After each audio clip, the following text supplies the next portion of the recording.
This is a quick video tutorial on how the integrated timetable works. We have two sets of subjects in integration with three subjects in the integration. The first is History, English and RE. The first thing you need to look at is the project scope.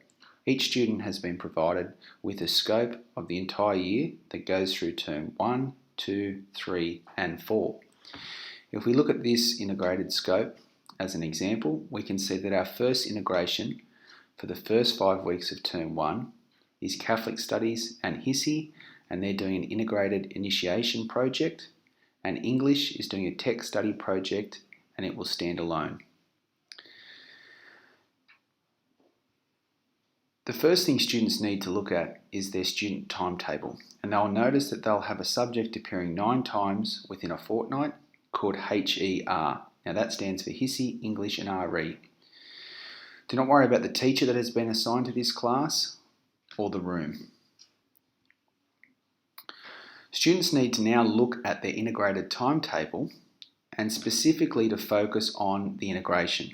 So as I talked about before, our first integration was Catholic Studies and HISI, and English was standing alone, and students must follow this timetable. So on the previous student timetable, it showed that a student had HER on period 5 on a Monday. To find out what exact subject the student has during this time, they need to look at the integrated timetable, and they will see that period 5 for a Catholic Studies and HISI integration, they will be having English. This process continues. So if we look at the next occurrence of HER on this student's timetable, it is Wednesday period 2. The student should know that every time HER appears on their timetable, they need to look at their integrated timetable to find out what specific subject is occurring. So for this example, for a Catholic Studies and HISI integration, they'll have Catholic Studies and HISI on at that period, knowing that they'll have a Catholic Studies teacher in the room and a HISI teacher as well.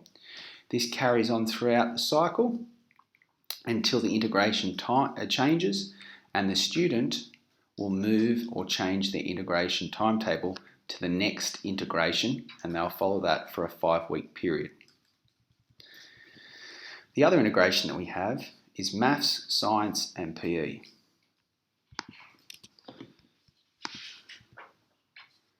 So students need to look at their project scope first. So for Maths, Science and PE, we can see that Science for the first 5 weeks of term 1 will be alone or standalone, and Maths and PDH will be integrated in a data project.